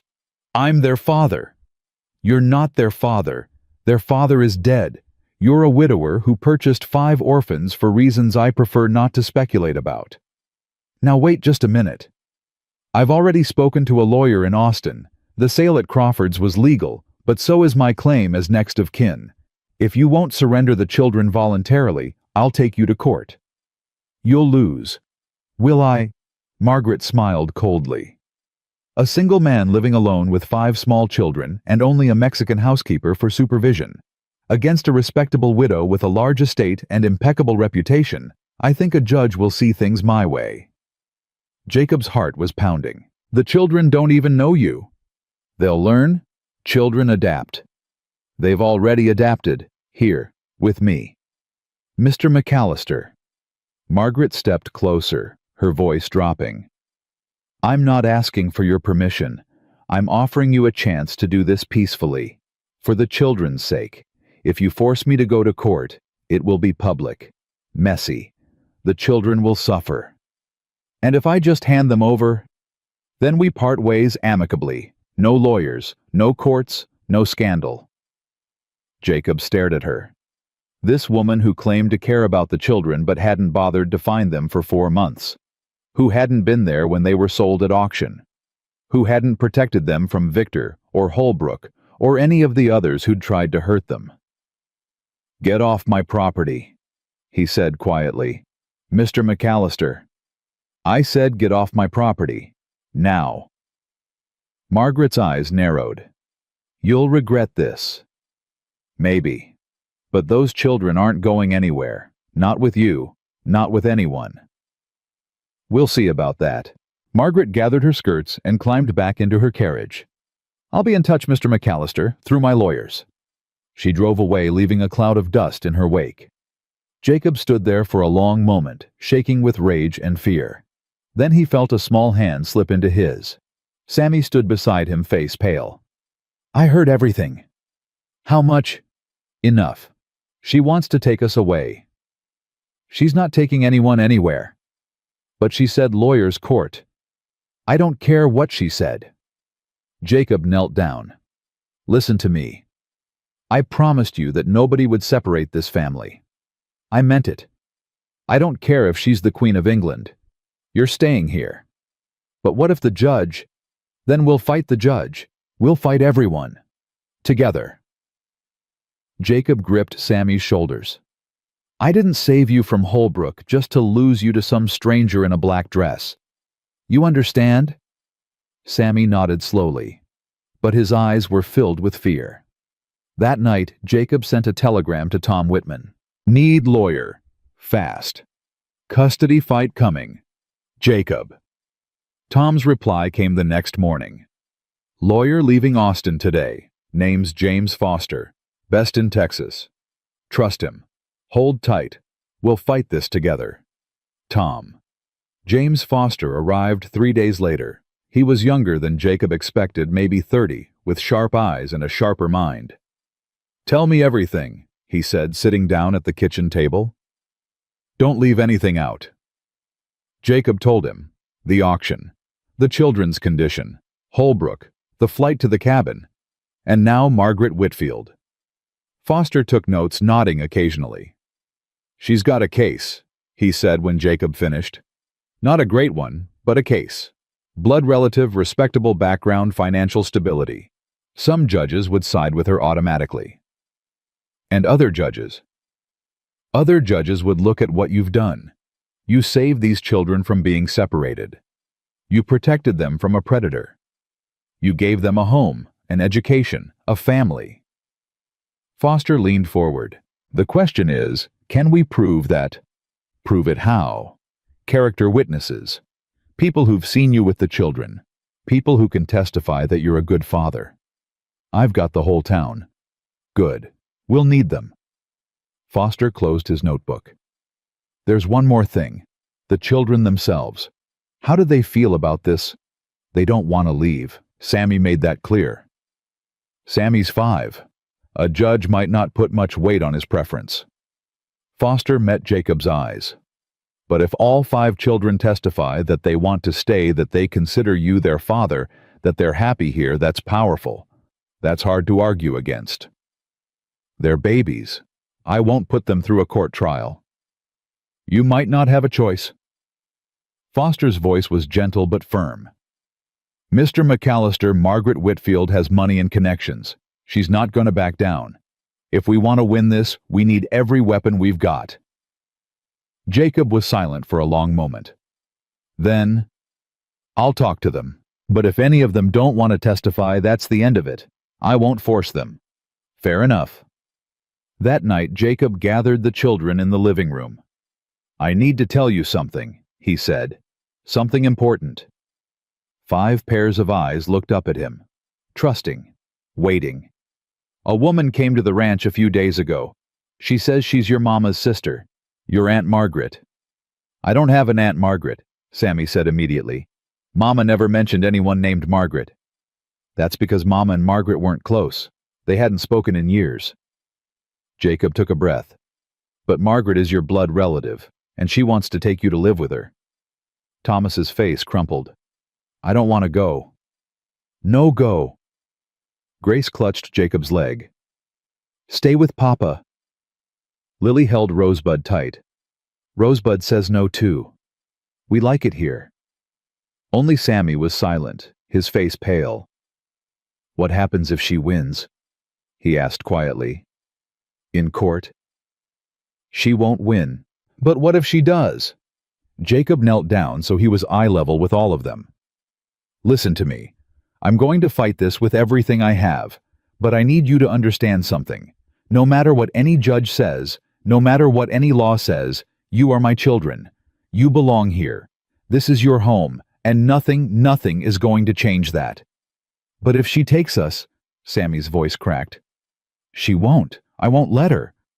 Jacob pulled them all close. "We're a family, and families stick together, no matter what." Grace buried her face in his chest. "Love Papa." "I love you too, baby. All of you." Eliza, who still hadn't spoken a word since the day her parents died, reached up and touched Jacob's face. Then, in a voice rusty with disuse, she whispered, "Stay with Papa." Everyone froze. Jacob stared at her. "Eliza, did you just... stay with Papa?" she said again, louder this time. Her voice was small and rough, but her eyes were fierce. "Not going. Staying." Tears streamed down Jacob's face. He pulled her into his arms. "Yeah, baby. You're staying. You're all staying." He didn't know how he was going to keep that promise, but he knew one thing for certain. He would die before he let anyone take his children away. The courtroom in Austin was packed. Jacob sat at the defendant's table, James Foster beside him, his heart hammering so hard he could barely hear himself think. Behind him, Mama Lupe clutched her rosary lips, moving in silent prayer. Tom Whitman sat in the front row, badge gleaming, ready to testify. Across the aisle, Margaret Whitfield sat in her black dress, surrounded by 3 lawyers who looked like they ate children for breakfast. And in the back, kept separate from both parties, 5 small faces watched everything with terrified eyes. Judge Harrison banged his gavel. "This court will come to order. We're here to determine custody of the 5 Dawson children currently residing with Mr. Jacob McAllister. Mrs. Whitfield, as the petitioner, you may present your case first. Margaret's lead lawyer stood. His name was Cornelius Black, and he had a voice like a snake. Your Honor, this case is quite simple. My client, Mrs. Margaret Whitfield, is the blood aunt of these 5 orphaned children. Their mother, Martha Dawson, was her younger sister. Mrs. Whitfield has a legal and moral right to custody. And Mr. McAllister? The judge asked. Mr. McAllister is a stranger who purchased these children at a public auction 4 months ago. He is unmarried, lives on an isolated cattle ranch, and has no legal claim to these children whatsoever. Foster rose. Your Honor, if I may. You'll have your turn, Counselor. Continue, Mr. Black. Black smiled like a wolf. We will present evidence that Mr. McAllister is unfit to care for children. He is a widower with a history of violent confrontations. He has no experience raising children, and his household consists of himself and a Mexican housekeeper of questionable character. Objection. Foster was on his feet. Character assassination of Mrs. Chen is irrelevant and prejudicial. Sustained. Mr. Black, keep your remarks to the facts. Of course, Your Honor. But Black's damage was done. Jacob saw several jury members exchange glances. The morning session was brutal. Black called witness after witness. A banker who testified that Jacob's finances were precarious. A neighbor who claimed Jacob was antisocial and prone to anger. Even the doctor who'd examined the children forced to admit that they'd arrived at Blue Ridge malnourished and showing signs of neglect. Neglect that occurred under their uncle's care, Foster pointed out during cross-examination. But neglect nonetheless, Black countered. These children have already suffered trauma. Should we trust their continued well-being to a man who has no training, no experience, and no family to assist him? By lunch, Jacob was ready to explode. They're twisting everything, he said to Foster, pacing in a small room off the courtroom. Making it sound like I'm some kind of monster. That's their strategy. Paint you as dangerous, paint Margaret as the safe choice. Foster remained calm. But we haven't presented our case yet. This afternoon we fight back. How? With the truth, with witnesses, and with those children. Jacob stopped pacing. I told you I won't force them to testify. You won't have to. They want to. Foster met his eyes. Sammy came to me this morning. Said all 5 of them want to speak, even the little one. Grace is 2 years old. I know, but the judge agreed to let her be present. Sometimes the most powerful testimony doesn't require words. The afternoon session began with Foster calling his first witness. Tom Whitman took the stand, badge gleaming. Marshal Whitman, you were involved in the arrest of Chester Holbrook, were you not? I was. Can you tell the court who Chester Holbrook is? Chester Holbrook was a predator. He'd been kidnapping young children across 3 territories, girls mostly, under the age of 4. Tom's voice was hard. We found evidence at his property, evidence of what he did to those children. I won't describe it in this courtroom. The jury shifted uncomfortably. And what does Chester Holbrook have to do with this case? Holbrook wanted one of the Dawson children, the youngest Grace. He bid on her at the auction. Jacob McAllister outbid him, took all 5 children together, and then spent weeks protecting them when Holbrook came after them. Came after them how? Threats, intimidation.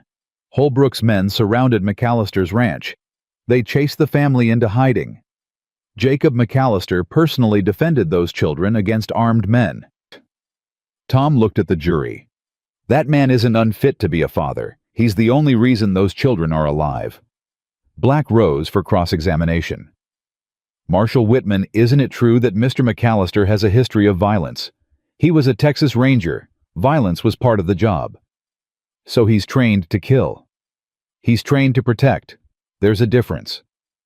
Is there? Black smiled thinly. No further questions. Foster called witness after witness. Hank, who testified that Jacob worked himself to exhaustion caring for the children. The doctor who confirmed that all 5 children had gained weight and health since arriving at Blue Ridge. the school teacher from town who reported that Sammy and Lily were learning to read and showing remarkable progress. And finally, Mama Lupe. She walked to the stand with her head high, ignoring the disapproving looks from Margaret's side of the courtroom. "Mrs. Chen, you've been Mr. McAllister's housekeeper for 6 years. See? Yes. And you were present when he brought the children home." "I was there. I saw them." Her voice trembled. Thin like sticks, scared like rabbits. The little one Grace, she could not sleep without screaming. The oldest Sammy, he flinched every time someone raised their voice. And now they laugh, they play, they call Jacob Papa. They are happy.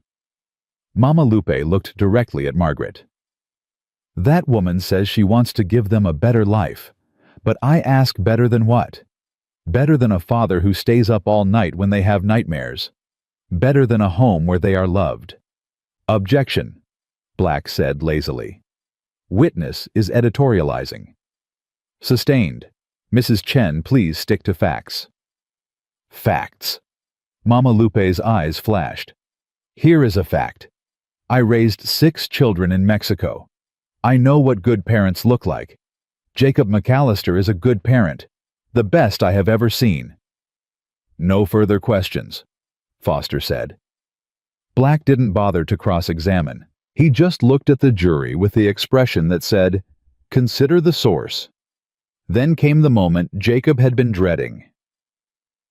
"Your Honor," Foster said, "I call Samuel Dawson to the stand." Sammy walked forward, his face pale but determined. He was wearing his best clothes, a small suit that Mama Lupe had made him, and clutching something in his hand. The bailiff swore him in. Sammy's voice was steady. "I promise to tell the truth." Foster approached gently.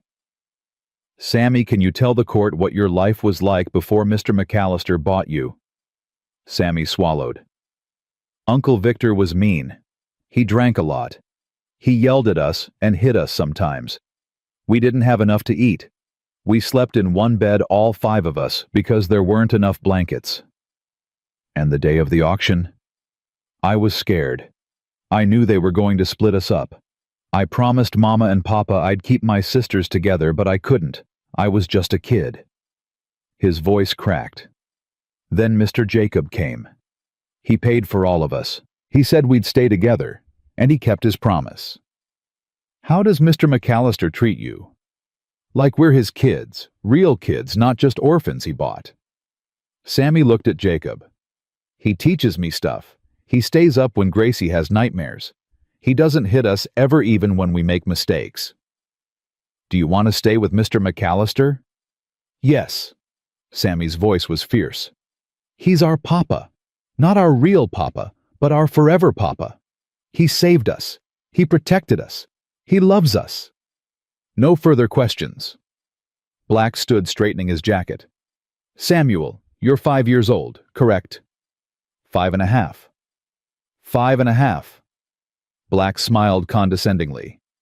"Do you know what the word manipulate means?" Objection. Foster was on his feet. "I'll rephrase. Samuel, did Mr. McAllister tell you what to say today?"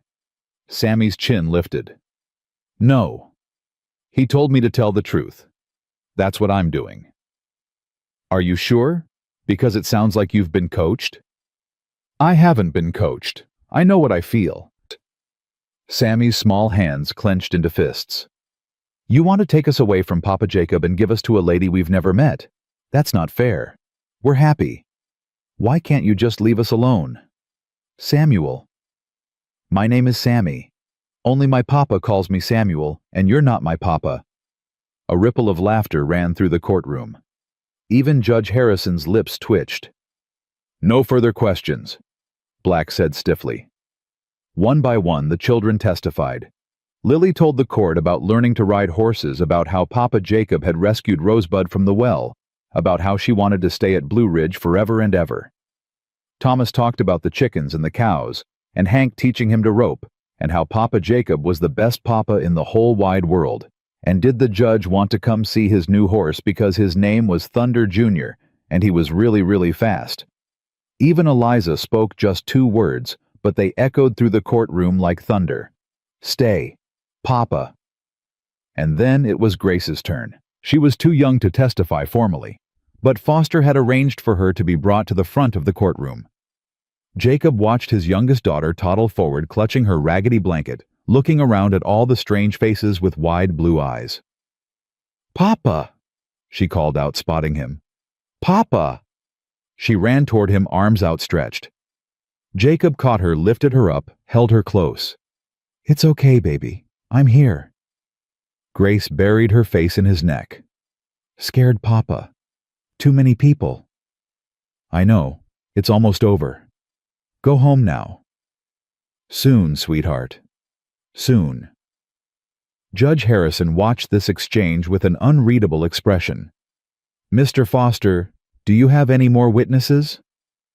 "Just one, Your Honor. I call Jacob McAllister to the stand."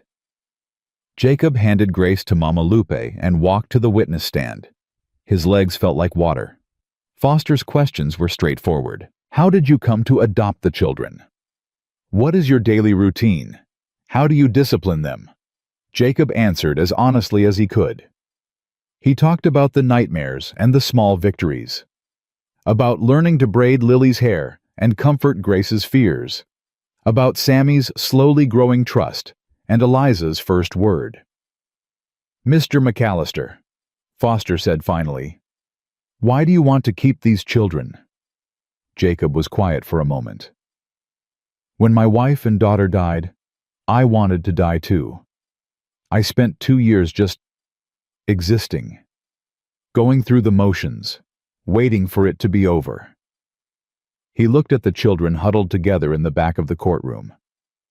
"Then I saw 5 kids on an auction block, scared, alone, about to be split up and sold to strangers, and something inside me woke up. I don't know if it was God or Eleanor or just instinct, but I knew I couldn't walk away. So you bought them. I saved them. There's a difference." Jacob's voice strengthened. "These kids aren't my property. They're my family. They gave me a reason to live again. They taught me that love doesn't end just because you lose someone. It just finds new people to hold." The courtroom was silent. "I'm not a perfect father," Jacob continued. "I make mistakes every day. I get frustrated. I lose my temper. I don't always know the right thing to say or do. But I show up. Every single day I show up. And I'll keep showing up until the day I die. No further questions." Black rose for cross-examination, but something had shifted in the room. Even he seemed to feel it. "Mr. McAllister, you admit you have no training in raising children." "I have experience. 4 months of it. And I learn more every day." "But you're a single man. These children need a mother." "They have Mama Lupe. She's been more of a mother to them than their own aunt, who didn't bother to look for them for 4 months. Margaret stiffened.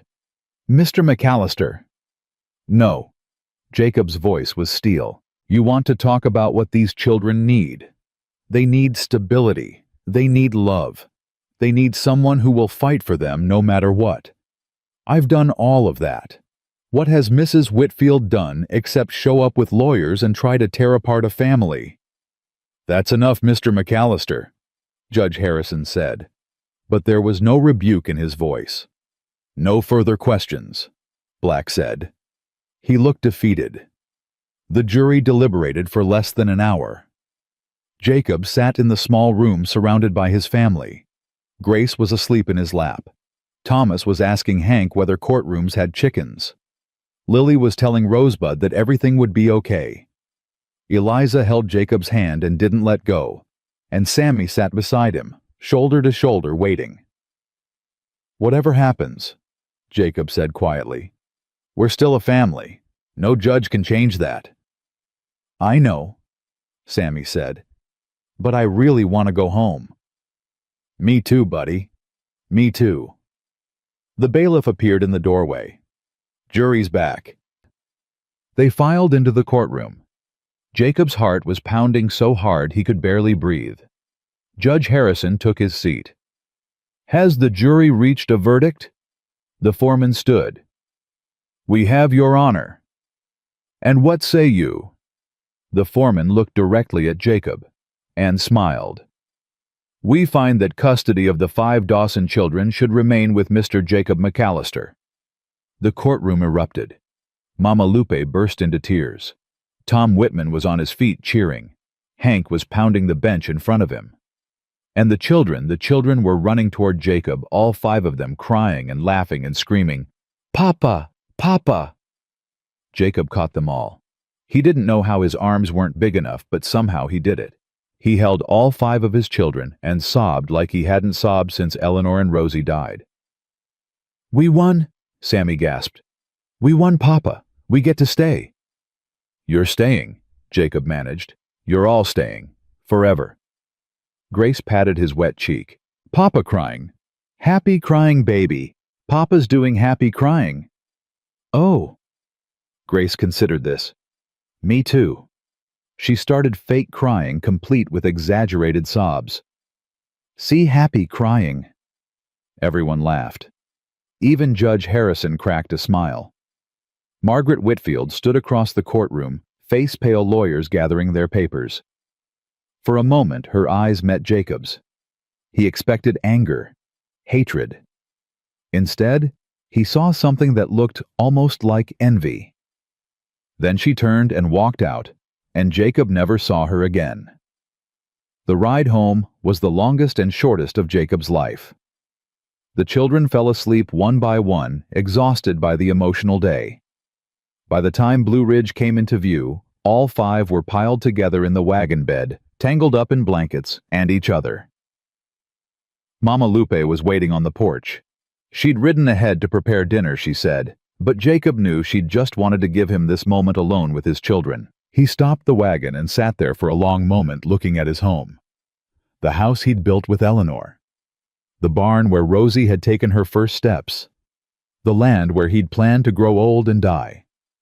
Now it was full of new memories. Lily learning to ride. Thomas asking a million questions. Sammy slowly learning to trust. Eliza finding her voice. Grace calling him Papa. "We're home," he said softly. Sammy stirred. "Already?"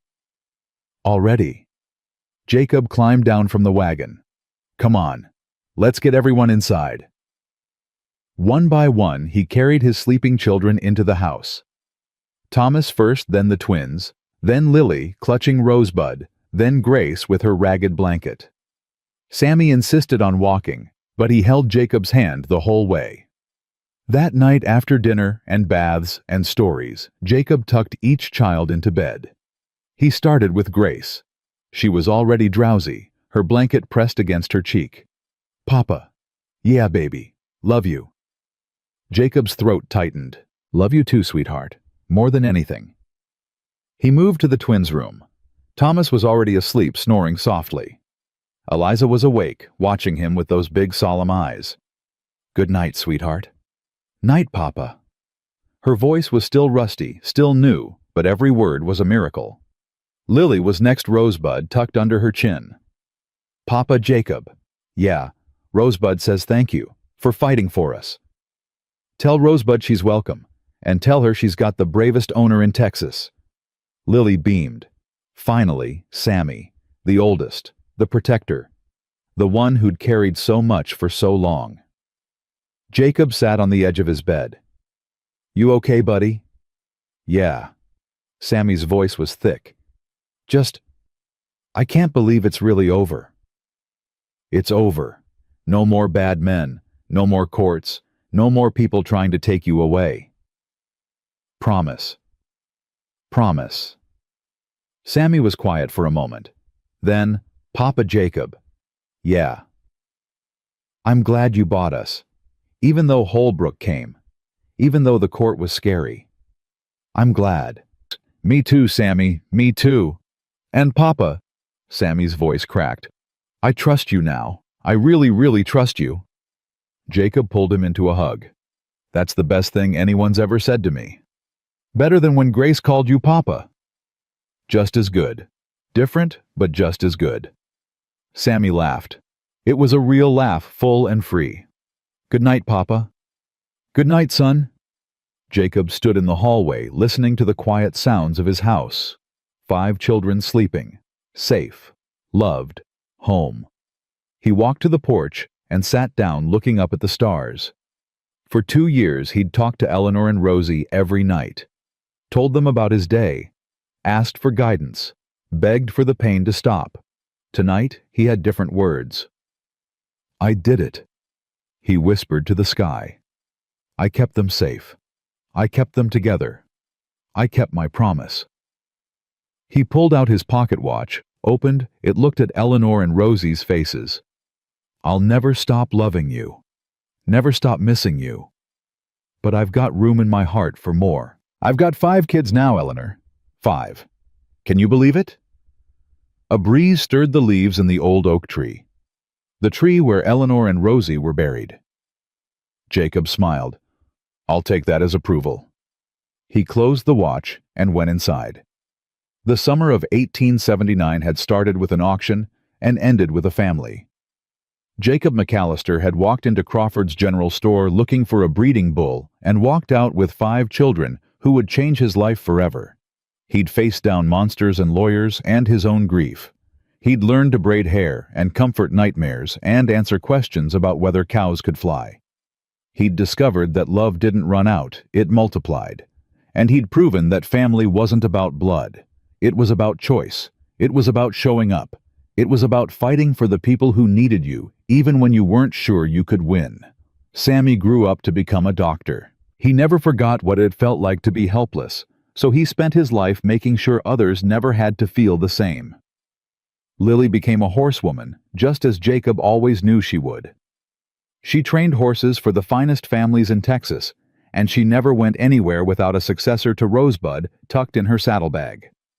Thomas asked questions his whole life. He became a professor, then a senator, then a voice for children's rights that echoed across the nation. Eliza, the quiet one, became a writer. Her novels about orphans finding families sold millions of copies and touched hearts around the world. And Grace stayed at Blue Ridge her whole life. She cared for Jacob in his old age, held his hand when he finally joined Eleanor and Rosie under the oak tree, and passed his story down to her own children and grandchildren. The story of an angry rancher who walked into an auction looking for cattle and found something far more valuable. The story of 5 children sold like property who became a family forged in fire. The story of a man who thought his heart had died and discovered it was only waiting for the right people to bring it back to life. Jacob McAllister died in 1912 at the age of 71, surrounded by children and grandchildren and great-grandchildren who all called him Papa. His last words were simple. Tell Eleanor and Rosie I'm coming home. Then he smiled, closed his eyes, and went to join the first family he'd loved, leaving behind the second family he'd saved. Some stories end with death. This one ends with legacy. Because Jacob McAllister wasn't just a rancher who bought 5 orphans. He was a father who chose his children, and they chose him right back. That's what family means. That's what love does. And that's the truth that outlasts everything else.